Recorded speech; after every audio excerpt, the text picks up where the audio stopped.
Hey everyone, this is Kirk Martin, founder of Celebrate Calm, and I just got an email from a mom this evening asking a very common question, and it rubbed me the wrong way, and it kind of made me, honestly, I got irritated and angry. And I didn't respond to the mom in an angry way because her question was just very honest and she's frustrated. But I decided to record this tonight while it's fresh and top of mind. If I use a little bit of language that you don't like, I apologize up front. But I just want to go with the way my gut reaction to this question is. And so a couple quick things before I get there. If this sounds better, you can thank my son Casey because he said, "Dad, your podcasts are awesome, but they sound awful. You need a real microphone." I was like, "I don't like technology." So, of course, he ordered one, tested it himself because he knows I'm resistant, like many of your kids. I'm resistant to new things. So he tested it and said, "Dad, it sounds a lot better. Use it." So if it sounds better, thank Casey next time you talk to him or email him. And by the way, if you want us to come to your town, especially, he wanted me to mention, we're going to be up in Upper Michigan, up Minnesota. We've got a chance to come to Canada. We haven't been to Toronto and some places in Canada in quite a while. So if you're listening in Canada, by the way, if you're listening in Europe, I don't care if you're in Istanbul, Bulgaria, Kosovo, Ukraine, Romania, and all through Western Europe, we love speaking over there. Because parents are the same everywhere, and we do the same stupid stuff with our kids no matter where you live. But we'd love to come and help you out and bring some of this insight to you. So here's the question I get, very common. So this kid, mom writes, her son doesn't have a lot of friends, right? So he feels out of place at lunchtime. And so now he's just choosing to take a book in and read by himself. So mom and teachers get concerned.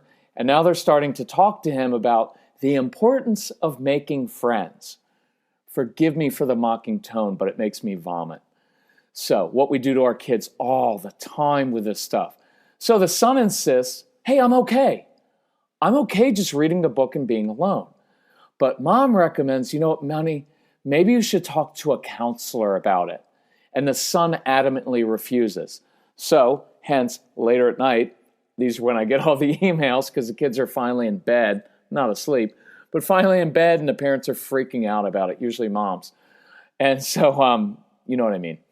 And so before I give you my gut reaction to this situation, let me qualify it with this. Yes, let's model for our kids how to make friendships. Let's give them tools and watch, this is important. I want to give this son, this child, this young man, I want to give him tools to learn how to make friends when he is ready. And that's important, when he's ready to do it.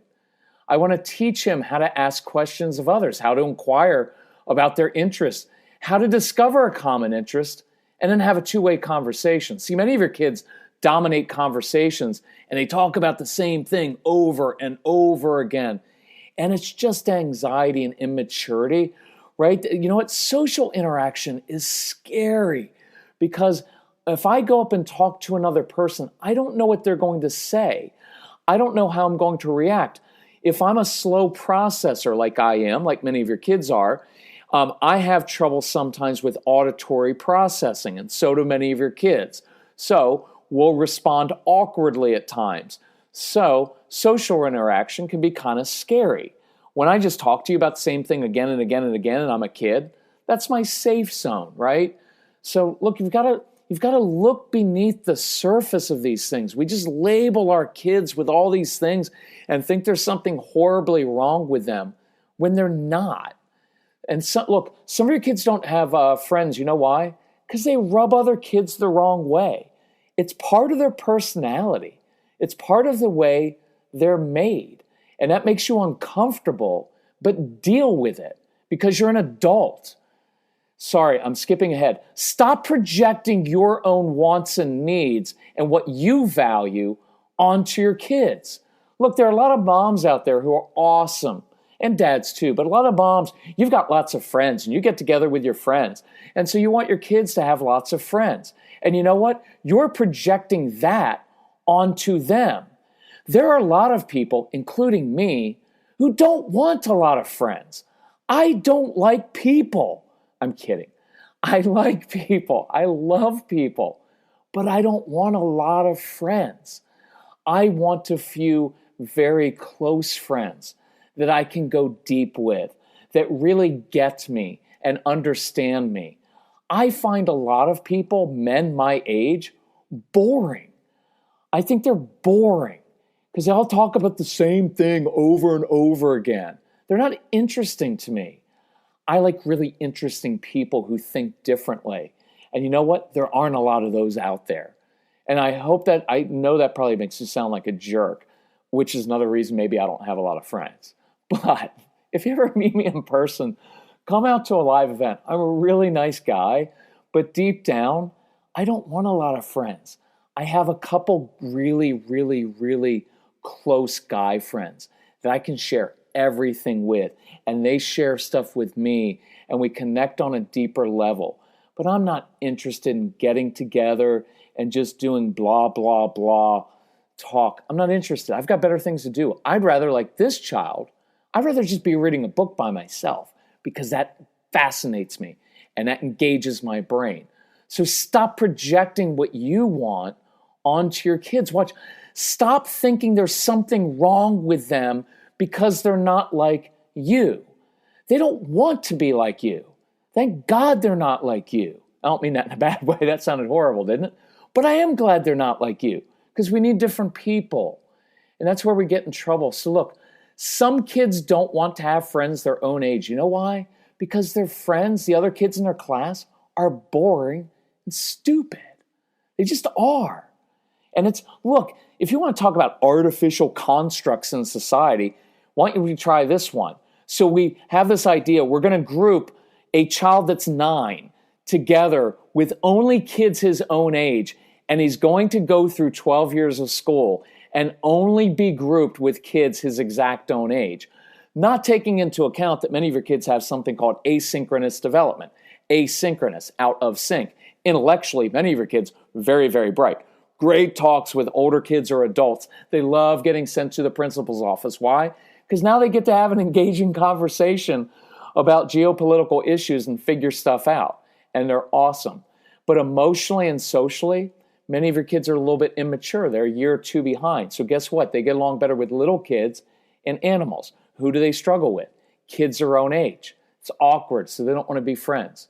So I'm always giving kids tools for every skill, right? I want to teach them that when they're ready, here's how you make friendships. Here's a good way to have a conversation. It's the whole dinner party thing, right? When you go to a dinner party, what's the best way to handle it? You find someone, you start asking them questions about themselves. Why? Because I found that people love talking about themselves, and then they'll walk away and they'll be like, wow, I had a great conversation with that guy. I'll be like, I didn't even say a word, but they loved it because I was curious about them. It took the focus also off of me, and now I don't have to talk about myself, and it relieves the anxiety. So I'm always giving kids tools for every skill, whether it's impulse control, social skills, focus and attention, doing homework, feeling overwhelmed, handling anxiety. Listen, we've got hundreds and hundreds of practical ways on the CD programs to do this, so to listen to the CDs. But here's my gut reaction when I got this email. I've already skipped ahead to one of it, which is what? Stop projecting your needs onto the kid. Maybe he doesn't want to have a lot of friends. Stop projecting your anxiety onto your kids. Now, take this out of social skills and put it on just about everything else. Whether your kids are doing well in school or not, whether they care about their homework, all of those things. Your kids, by and large, if you're listening to this, your kids aren't living up to their potential. They're just not. I know they're not, right? And so you're like, well, they're capable of so much more, and if they would just do their best and try their hardest, they could do, and that will cause kids to shut down immediately. You've got to stop projecting your anxiety about your child's future onto them. And watch, in this case, son's happy. He's fine at lunch, reading a book by himself. And yet we have to make it all about ourselves and get all like, well, I can't believe, he doesn't have any friends and like he's sitting alone at the table. And you're projecting how that would make you feel when there's many of us that are completely happy sitting at that table reading a book. And watch how awful this gets. Watch how awful this gets. I wish I could swear on these podcasts. I really do, because I want to use the F word sometimes just to get through to us how important this stuff is. Because when I wrote out my notes to this, I'll just tell you what it was. I'm not going to say the word because some of you get offended too easily. And some of you are just really good people and you don't like bad language. But sometimes I do use bad language. You know why? Because there's intensity to this. You know what I'd written down? Effing respect your son's wishes and get inside his brain and his heart instead of it being all about you, right? Here's another reaction. Stop making your kids talk about their feelings to a counselor or a therapist. Now, if your kids have deep issues and they're struggling with depression and suicidal thoughts and they have other issues and they want to go see a counselor because that would help them out, by all means do it. But we way overdo this, right? Well, honey, do you want to talk about this to a counselor? Yeah, that's what I want to do. I want to go in and talk to this other person that I don't know and don't trust and tell them why I feel like such an effing loser because I don't have any friends. And then he can tell me about the importance of making friends. And then everybody can make me feel like there's something effing wrong with me when there's not. Can you see why I get upset at this? Because you know what you're really saying? You're abnormal. So you need to go talk to someone about it. You know how devastating that is to kids? Look, the older I get, the more I realize, look, Celebrate Calm is founded on one principle, which is the only thing you can control in life is yourself. And if you begin controlling yourself as a parent and not lecturing and micromanaging your kids are going to figure this stuff out. And your kids are okay. Look, I worked with 1,500 of these kids in my home. And you know why I stopped? Because the kids were fine. Yeah, they've got some issues and they need some tools. But I switched because I realized it's we as parents, and I include myself in that, we're the ones who have to change and have to control ourselves because we keep sending these awful messages. You're abnormal. Why don't you go talk to someone about it? No. They don't need to talk to someone about it. And look, I get upset because we haven't trained our teachers either, because the mom wrote like, those teachers are really concerned too. Teachers are paid professionals. They should know this. It's not the teacher's fault. They haven't been taught this stuff. But now you've got all these adults surrounding this child who already feels awkward, and now they send a message, there's something wrong with you. And there's not. And it further reinforces the stigma and feeling that there's something wrong. Guess what? Your kids get this feeling 15 times a day.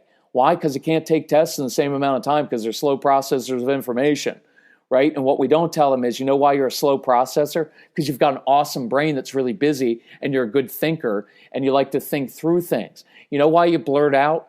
It's a good thing. It's because you've got a great brain and you get lots of ideas, but you're afraid you're going to forget them, so you blurt out. And it's actually a good thing. And sometimes we need to affirm the kids who blurt out and get on the other kids who don't blurt out because they just don't have any creative ideas and they don't care enough to blurt it out.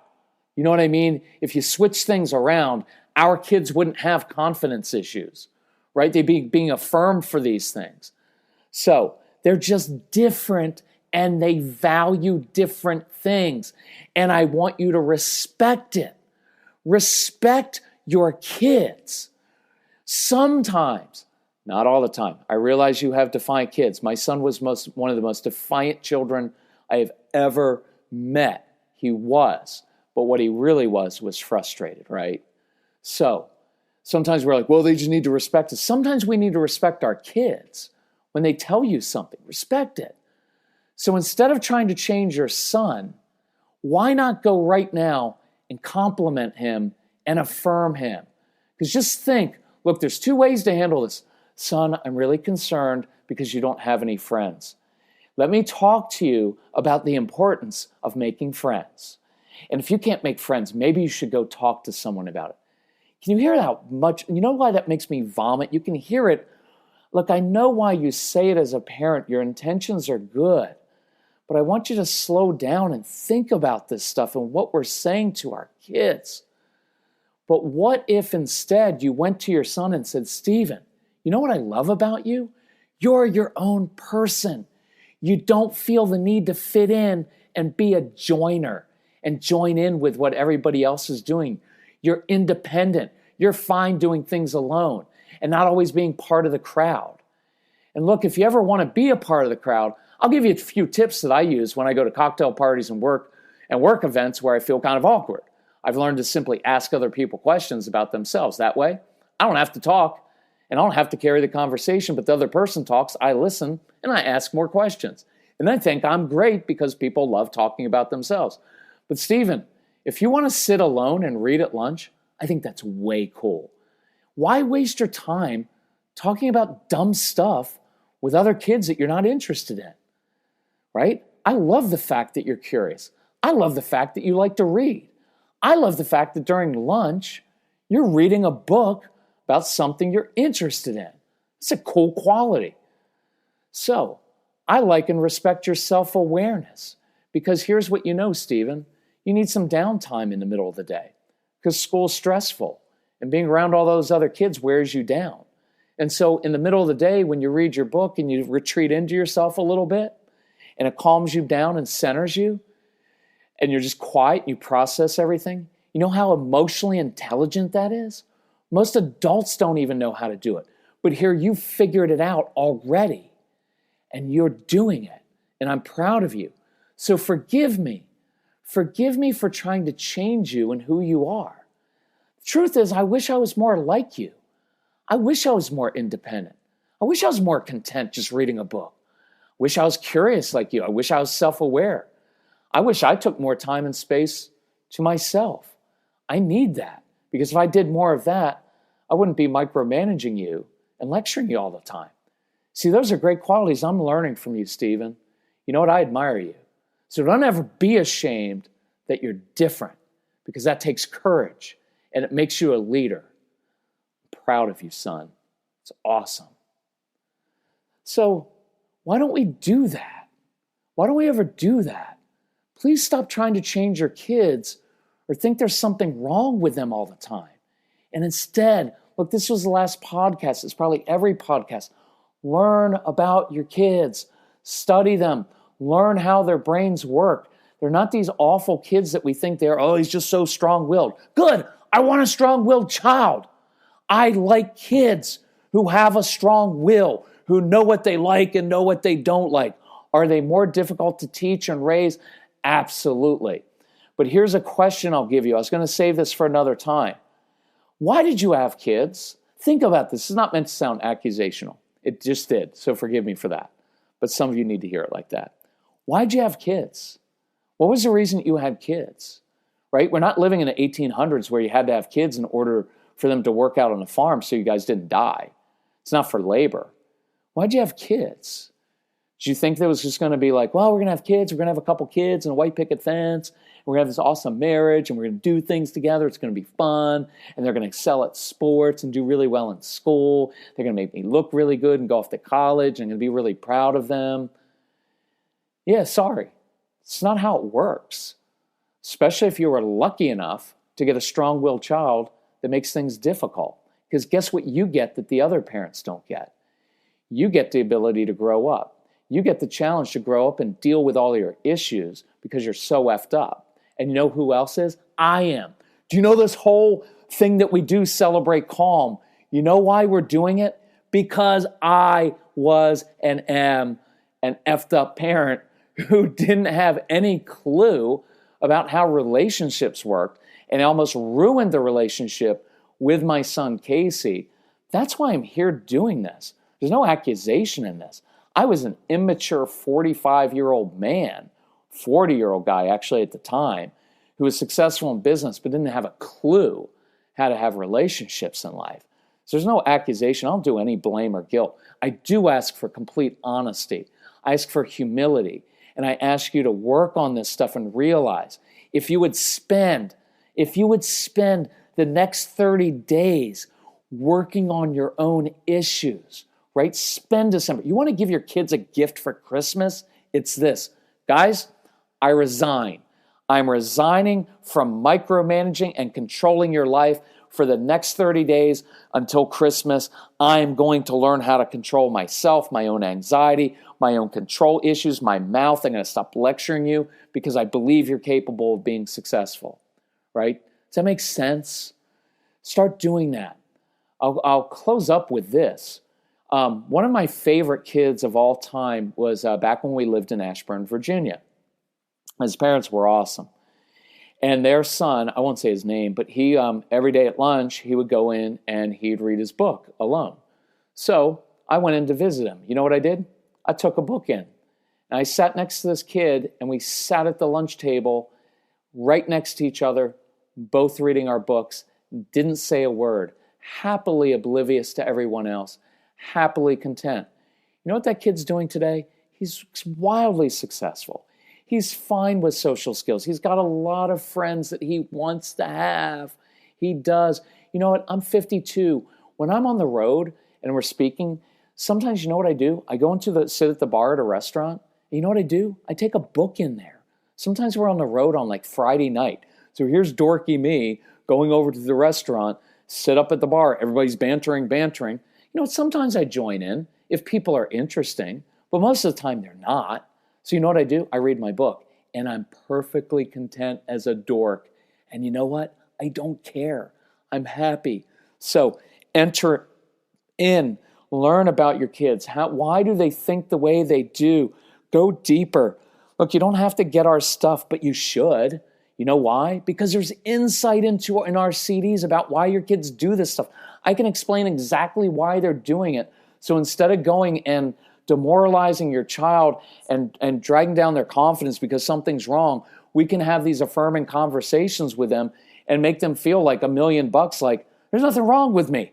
In fact, maybe I'm going to start a movement where a few of us have like a little book club during lunch and we start discussing a book and we've got our own little group and now I'm a leader. Does that make sense?